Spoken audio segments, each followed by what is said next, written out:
샬롬 할렐루야. 창세기 1장 1절. 태초에 하나님이 천지를 창조하시니라. 아멘. 창세기 강의 네 번째, 영의 분리입니다. 근본의 하나님께서 삼위일체 하나님이 되신 과정을 말씀드렸죠. 근본의 하나님은 소리를 머금은 빛의 형태로 근본의 우주에 널리 퍼져 계시다가 영계의 정점에 하나의 빛으로 응집하셨습니다. 그리고 그 빛은 다시 세 개로 분리가 됐으며 각각 사람의 형상과 같은 영체를 입으셨지요. 근본의 하나님이 삼위일체 하나님 곧 성부, 성자, 성령 하나님이 되신 것입니다.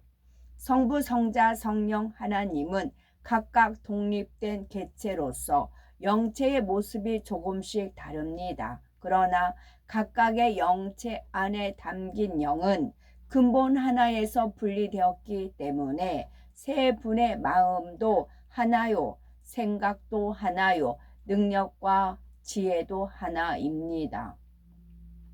이에 성부, 성자, 성령 하나님을 삼위일체 하나님이라 표현하지요. 삼위일체 하나님께서 하시는 영의 분리에 대해서 말씀드리겠습니다. 사람들은 흔히 몹시 바쁠 때 몸이 둘이라도 모자랄 지경이다 라고 말을 합니다. 우리도 일이 너무 많을 때 몸이 둘이었으면 좋겠다고 한 번쯤은 생각해 보신 적이 있으실 겁니다. 더욱이 할 일이 너무 많아서 동시에 여러 곳에 가야 하는 경우라면 그러한 생각은 더욱 간절해질 겁니다. 물론 요즘은 통신 기술의 발달로 인해 어떤 장소에 직접 가지 않아도 한 곳에서 여러 가지 일을 처리할 수 있습니다. 하지만 자신이 직접 가서 일을 처리하는 것과는 당연히 차이가 있지요. 사람이 직접 가지 않으면 안 되는 경우도 있기 때문입니다. 예를 들어서 멀리 떨어져 있는 부모님이 우리를 간절히 보고 싶어 합니다. 이럴 때 전화로 안부를 묻는 것과 직접 찾아 뵙는 것은 전혀 다르지요. 이런 경우 할 수만 있다면 몸을 분리해서라도 가고 싶은 마음이 간절할 것입니다. 그러나 사람은 결코 그렇게 할 수가 없지요.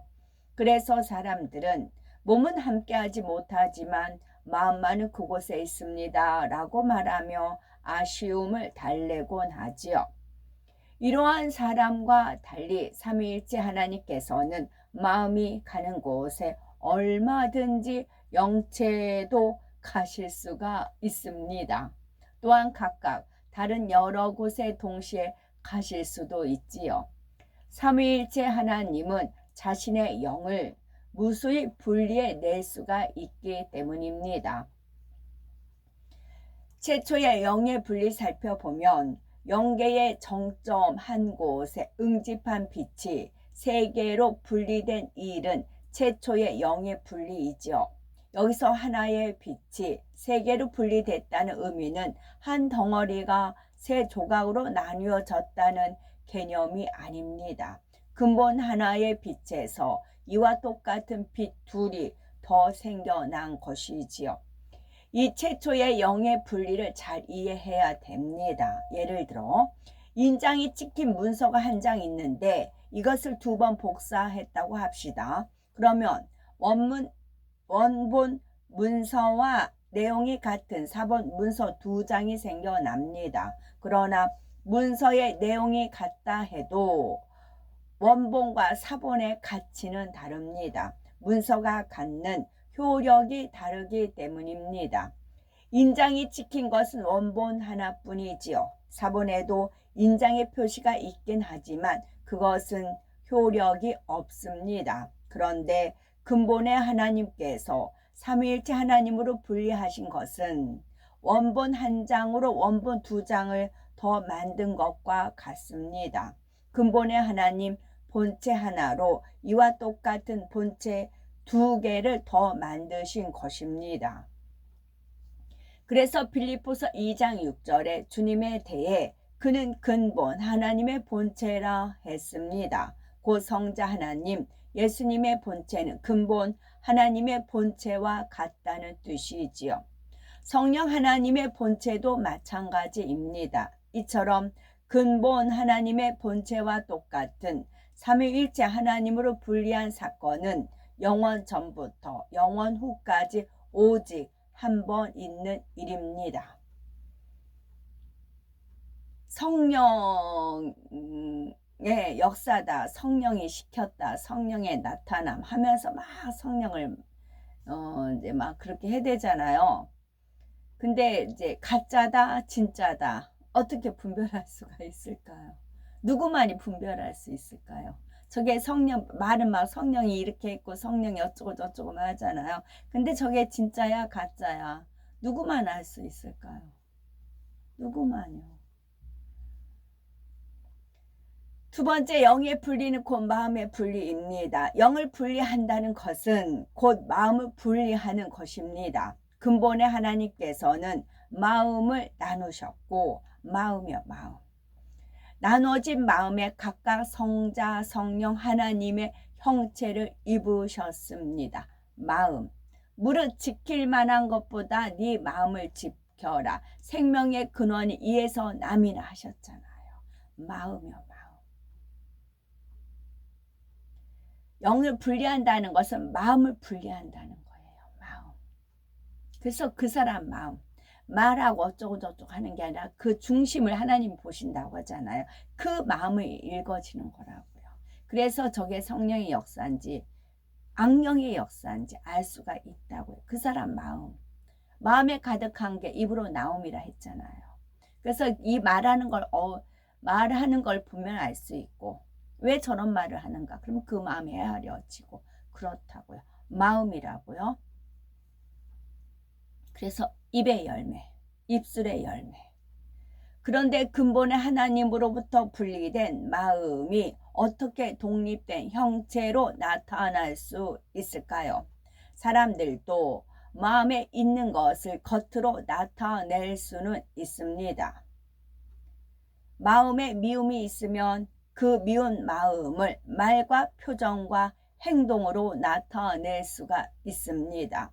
업신여기며 비난하는 말, 굳은 표정, 거친 행동 등이 나오는 것이지요. 반대로 누군가를 사랑할 때도 그 마음은 말과 표정과 행동으로 나옵니다. 사랑한다는 말로 고백할 수도 있고, 밝고 환한 표정을 지으며 손을 잡아준다거나 안아줄 수도 있습니다. 그런데 하나님께서는 마음에 품은 것을 단지 행동으로만이 아니라 하나의 형태로도 만드실 수가 있습니다. 마음에 품은 것을 실제 있는 존재로 창조하실 수가 있는 것이지요. 이런 원리로 근본의 하나님께서 근본 하나님의 마음 자체를 온전히 가진 성자, 성령 하나님을 분리해 내신 것입니다. 이때로부터 근본의 하나님은 성부 하나님, 곧 아버지 하나님이 되셨지요. 아들 격인 성자, 그 다음에 성령 하나님은 아버지 하나님의 마음을 온전히 그대로 갖고 계시다 했습니다. 마음은 물론 능력과 지혜도 같지요. 따라서 아버지 하나님이 갖고 계신 능력, 곧 스스로 영을 분리해낼 수 있는 능력을 성자, 성령, 하나님도 똑같이 지니셨습니다. 성자, 성령 하나님도 자신의 영을 얼마든지 스스로 분리해내실 수가 있는 것입니다. 이때의 영의 분리는 본체에서 분체가 나오는 것입니다. 본체에서 또 다른 본체가 나오는 영의 분리는 근본의 하나님 삼위일체 하나님으로 분리되던 그때 단 한 번뿐이었습니다. 반면에 자신의 분체를 무수히 분리해내는 영의 분리는 성부, 성자, 성령 하나님 모두가 각각 하실 수가 있습니다. 또한 오직 삼위일체 하나님만이 하실 수 있는 영의 분리이지요. 이러한 영의 분리는 오직 삼위일체 하나님만이 하실 수가 있습니다. 물론 사람에게도 영이 있고 천군, 천사들, 그리고 악의 영들도 모두 영적인 존재들입니다. 영적인 존재란 영원 불멸의 속성을 가진 존재를 가리키는데, 하나님께 속한 영적인 존재들인 천군, 천사들은 밝은 빛이 납니다. 반대로 어둠 속의 악한 영들은 검은 색깔의 연기 같은 것이 둘러 있는 것처럼 보이지요.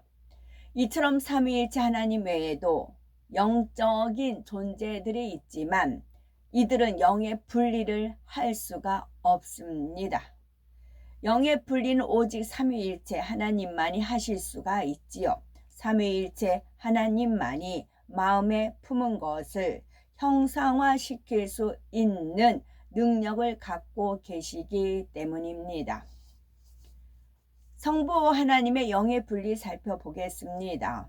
지금부터 말씀드리는 영의 분리는 본체의 마음을 닮은 본체의 마음을 닮은 분체가 만들어지는 경우입니다. 삼위일체 하나님께서는 본체로 직접 함께 하실 수 없는 곳에 영의 분리를 하여 분체를 보내주십니다.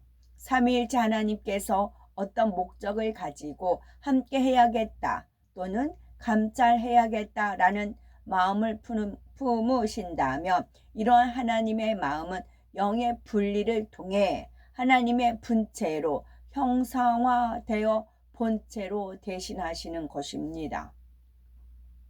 성부 하나님의 본체와 분체 살펴보며 구약시대에는 주로 아버지 하나님께서 친히 하나님의 사람들을 통해 일하셨지요. 예를 들어서 창세기 12장 7절, 창세기 26장 2절, 창세기 26장 24절을 보면 여호와께서 아브라함, 이삭에게 각각 나타나셔서 말씀하신 장면이 나옵니다.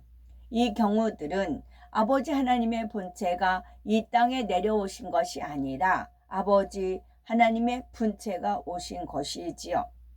물론 아버지 하나님의 본체가 친히 이 땅에 강림하신 적도 있습니다. 예를 들어 출애굽기 19장 10에서 11절을 보면 여호와께서 모세에게 이르시되 너는 백성에게로 가서 오늘과 내일 그들을 성결케 하며 오늘과 내일 그들로 옷을 빨고 예비하여 제3일을 기다리게 하라. 이는 제3일에 나 여호와가 온 백성의 목전에 시내산에 강림할 것이니 했습니다. 이에 백성들은 이틀 동안 자기 옷을 빠는 등 스스로 성결케 합니다. 제3일 아침이 되자 우레와 번개와 빽빽한 구름이 시내산 위에 머물렀지요. 그리고 18절에 시내산의 연기가 자욱하니 여호와께서 불 가운데서 거기 강림하심이라. 그 연기가 옹기점 연기같이 떠오르고 온 산이 크게 진동하며 했습니다. 여호와 하나님의 본체가 친히 강림하실 때 이처럼 특별한 일들이 일어났던 것입니다. 또한 출애굽기 33장 23절에는 여호와 하나님께서 모세에게 본체의 형상 중 등만 보여주신 장면이 나오지요. 여호와께서 얼굴을 보여주시지 않은 까닭은 출애굽기 33장 20절 말씀처럼 여호와의 얼굴을 보고는 살 자가 없기 때문입니다. 그래서 여호와 하나님의 본체가 강림하실 때는 모세도 그 얼굴을 보지 못했던 것이지요. 그러나 민수기 12장 8절을 보면 여호와 하나님께서 그와는 즉 모세와는 내가 대면하여 명백히 말하고 은밀한 말로 아니하며 그는 또 여호와의 형상을 보겠거늘 했습니다. 모세는 온유함이 지면의 모든 사람보다 승하고 온 집에 충성한 사람입니다. 이러한 모세였기에 여호와 하나님과 대면하여 명백히 말할 수 있었고 또 아버지 하나님의 형상을 볼 수가 있었던 것입니다. 여호와 하나님과 삼위일체 하나님 차이를 살펴보면 한편 삼위일체 하나님 중에 아버지 하나님께서 역사하실 때는 여호와, 나, 여호와 하나님이란 호칭이 등장을 합니다. 이는 본체로든 분체로든 상관없이 그 일의 주체가 아버지 하나님인 경우에 해당이 되지요. 여호와란 아버지 하나님의 이름으로 스스로 있는 자라는 뜻입니다. 그냥 하나님이라고만 나올 때는 삼위일체 하나님께서 함께 역사하신 것이지요. 예를 들어서 창세기 1장 1절에 태초에 하나님이 천지를 창조하시니라 했습니다. 그리고 창세기 1장에 나오는 모든 창조의 역사는 하나님이 하셨다라고 기록되어 있지요. 이는 천지 창조의 역사를 아버지 하나님 홀로 하신 것이 아니라 삼위일체 하나님께서 함께 하셨음을 나타냅니다. 물론 창조 역사를 주도하신 분은 아버지 하나님이시지요. 그러나 성령, 성자 하나님도 아버지 하나님과 함께 창조의 역사를 이루셨습니다. 요한복음 1장 10절을 보면 세상은 그로 곧 예수님으로 이 땅에 오신 성자 하나님으로 말미암아 지은 바 되었다고 했습니다. 이처럼 성자 하나님도 창조의 권능이 있으시기에 예수님으로서 이 땅에 오셨을 때도 많은 창조의 역사를 베푸셨던 것입니다. 예를 들어서 죽은 지 나흘이나 된 나사로를 다시 살려내신 일은 창조의 권능이 없으면 할 수가 없습니다.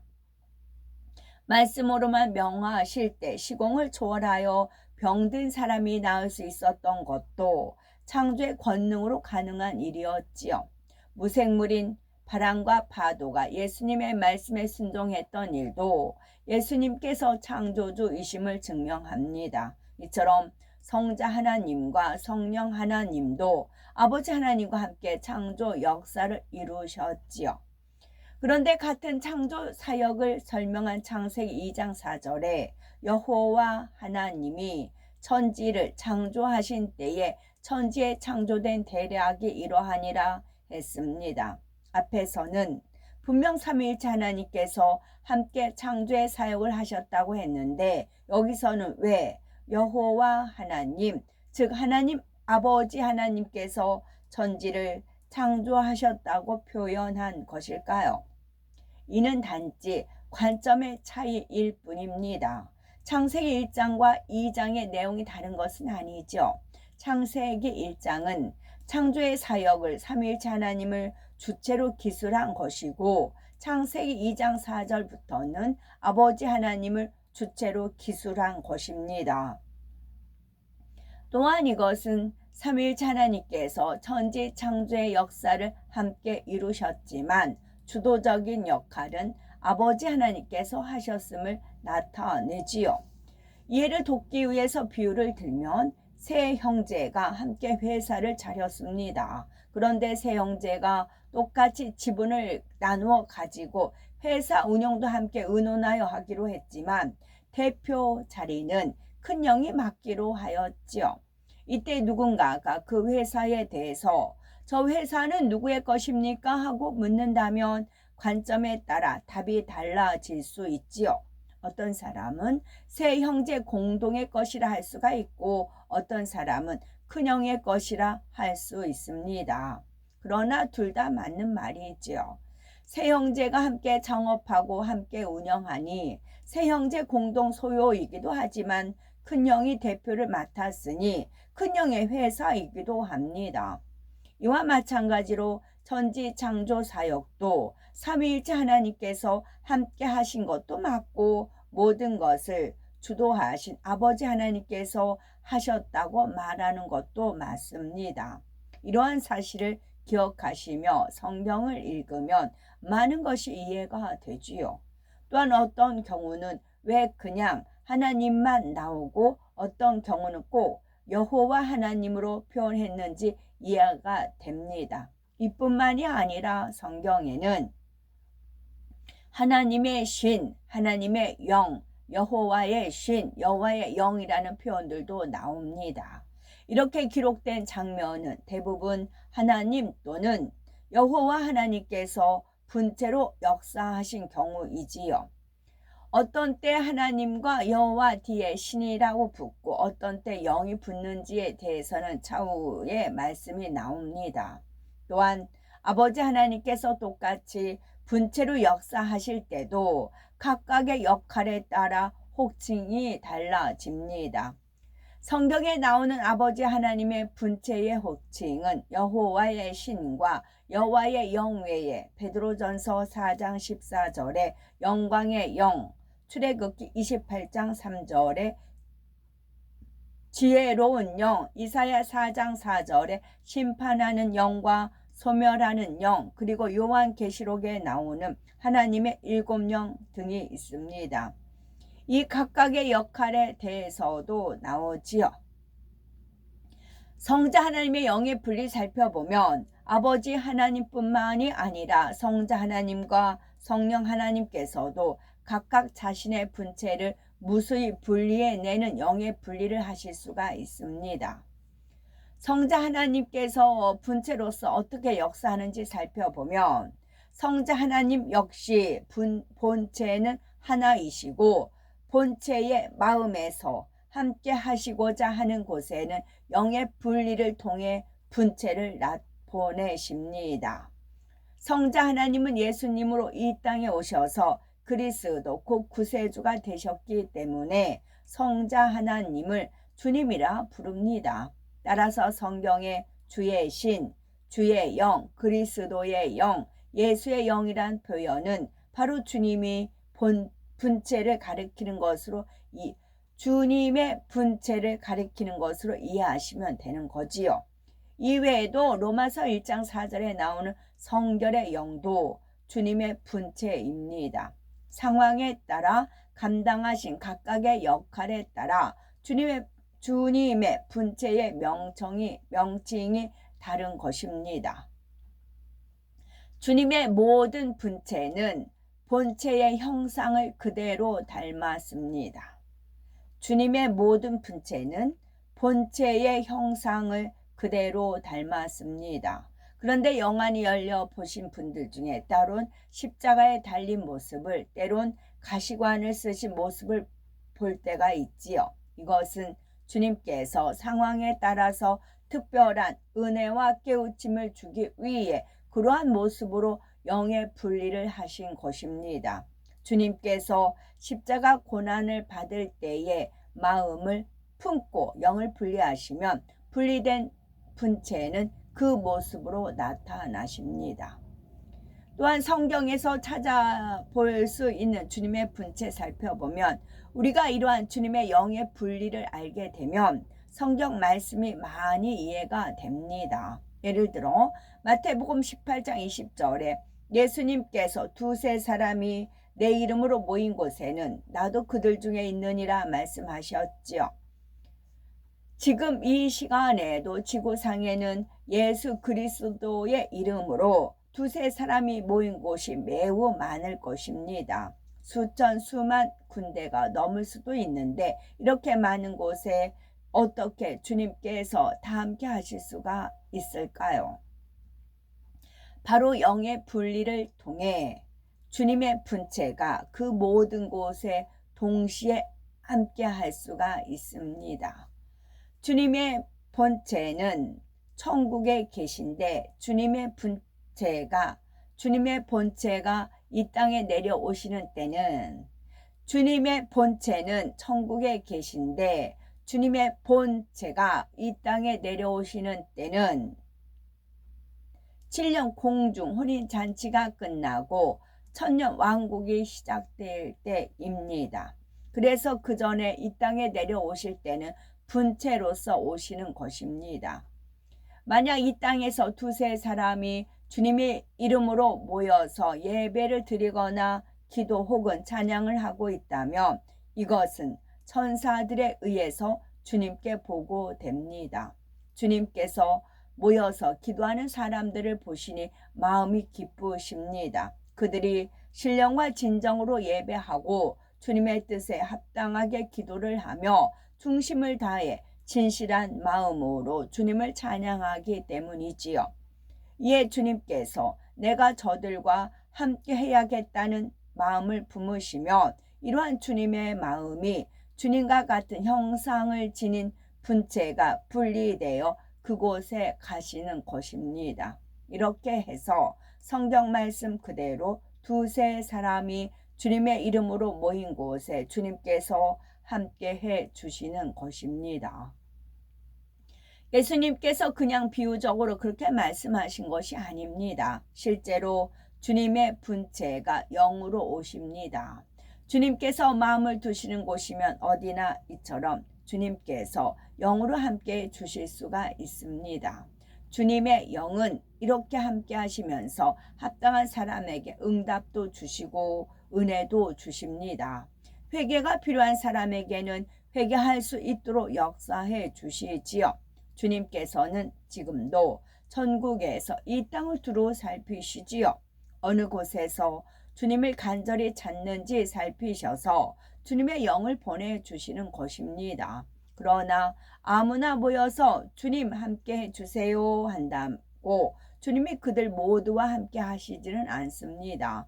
주님을 진정 사랑하는 사람들이 사모하는 마음으로 모여서 주님을 찾을 때에만 주님께서 영으로 함께 해주십니다. 주님의 영의 분리를 이해할 수 있는 또 다른 예가 마가복음 16장 20절에 나오지요. 제자들이 나가 두루 전파할세 주께서 함께 역사하사 그 따르는 표적으로 말씀을 확실히 증거하시니라 했습니다. 주님의 부활 승천 후 이 땅에 남겨진 제자들은 열심히 복음을 전했는데 이때 주님께서 제자들과 함께 하시며 표적을 나타내 주심으로써 복음이 참임을 확증해 주셨죠. 즉 주님의 분체인 주님의 영이 제자들과 함께 하셨던 것입니다. 분체라 할지라도 주님의 영이 함께 하시면 이처럼 표적도 나타납니다. 표적이 나타날 때는 겉으로 확연히 눈에 띄는 역사가 따릅니다. 걷지 못하는 사람이 걷고 눈먼 사람이 눈을 떠서 보게 되며 귀먹고 말 못하는 사람이 듣고 말하게 되지요. 주님의 영이 함께 하시면 이런 표적과 함께 기사도 따르며 다양한 권능의 역사도 나타날 수가 있는 것입니다. 아멘. 믿음의 조상 아브라함 주님께 번제를 드릴 때 중간을 쪼개 고기 싸이 타는 횃불 지나갔도다. 완악한 이 인생 두꺼운 마음 가죽 베어 뜨거운 성령의 풀세례 강하게 하소서. 2절 성령의 이름비 주실 때 충만히 받아서 간직코 환란 전 늦은 비 주실 때 완전히 재무장합시다. 세상과 마귀가 수단 방법으로 막아도 능하신 내 주님 우수로 붙들어 주시네. 3절 인간의 거짓과 교만과 정욕과 육성의 각을 떠 주님께 번제로 드리니 성령의 불 질러 주소서. 영육의 모진 병 태워서 소멸해 주시고 먹보다 검은 재 깨끗이 도말해 주소서. 4절 천국의 시민증 가져야 베드로 문 열어주리니 이 땅의 주민등록증은 절대로 어림도 없어요. 변명도 핑계도 천국엔 통하지 않아요. 성령의 확증이 천국의 시민증이라오. 5절 영세계 고속도 나르는 성신행 특급을 타면은 1분도 안 걸려 도착해. 청국시 낙원동 1번지 보좌 앞 주위에 천사의 무리가 춤추네. 눈부신 그 광경 꿈엔들 잊으리 없어요. 아멘. 샬롬.